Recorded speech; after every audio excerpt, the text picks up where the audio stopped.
Hello everyone there. I'm back again with this new video.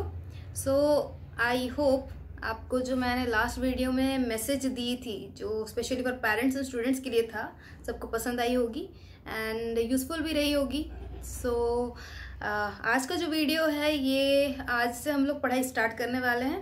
So again हम लोग आज पढ़ेंगे कंटेम्प्रेरी वर्ल्ड का 3rd chapter, that is second world war. Right, second world war का मैं start करने से पहले थोड़ा बेसिक नॉलेज दे देती हूँ सिलेबस के रिलेटेड. सो सिलेबस में सबसे पहले आपको कॉजेस के बारे में पढ़ना है एंड कुछ इवेंट्स के बारे में पढ़ना है, इसके बाद कॉन्सिक्वेंसेस. सो आज हम लोग पढ़ाई करने वाले हैं कॉजेस एंड इसके अलावा सेकेंड वर्ल्ड वार का एक बेसिक इंट्रोडक्शन मैं देने वाली हूँ. Right, so let's not delay. Second world war जो हुआ था उसका होने के पीछे एक्चुअली 2 बेसिक रीजंस थे जो कि हम लोग फर्स्ट वर्ल्ड वार से पढ़ते आ रहे हैं. ठीक है, तो सबसे पहला रीजन है ट्रीटी ऑफ वर्साइलेस. ट्रीटी ऑफ वर्साइलेस का जो क्लॉजेस थे, जो टर्म्स थे, दोज आर अनजस्ट और अनएक्सेप्टेबल. वो टर्म्स की वजह से ही कहीं ना कहीं वार का बेस फॉर्म हुआ था. दूसरा है league of Nations. League of Nations formation इसीलिए हुआ था ताकि पीस एंड सिक्योरिटी सब कुछ मेंटेन किया जाए.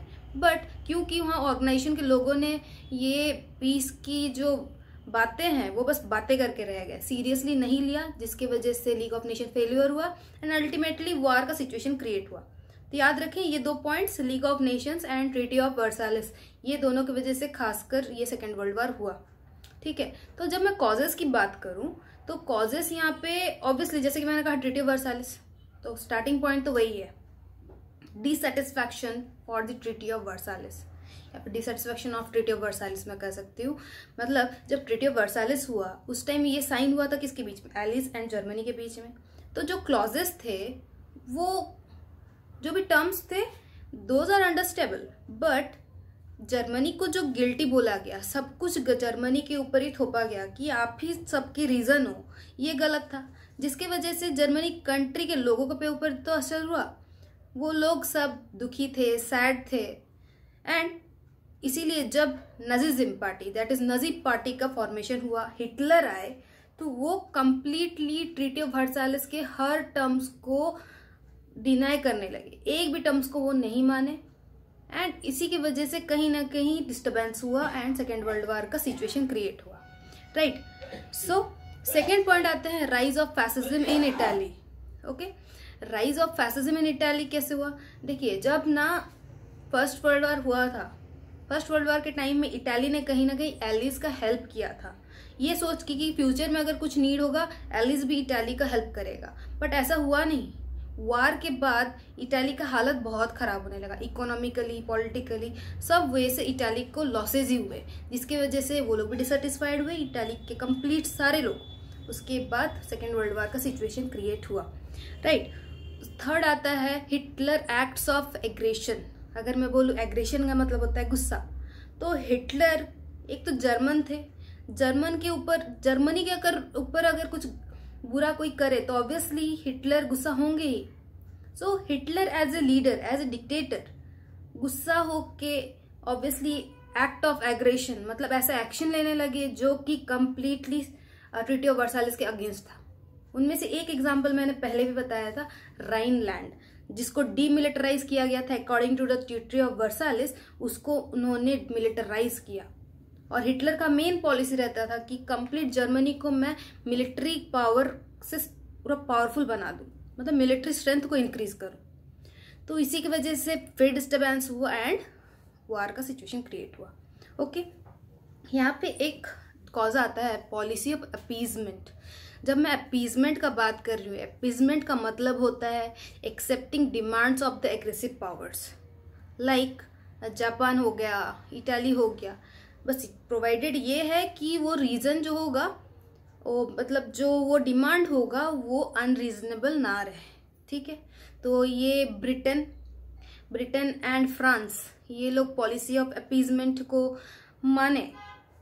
ये policy of appeasement in the sense demands किसने मारा? डिमांड्स मारा इटाली ने, डिमांड्स मारा जर्मनी ने, उनके डिमांड्स थे. तो ब्रिटेन को ये लगता था कि ऑब्वियसली जर्मनी के साथ कुछ बुरा हुआ है, जर्मनी को कहीं ना कहीं उनका पावर का जो लॉस हुआ, उनके साथ जो हुआ कहीं ना कहीं बुरा था.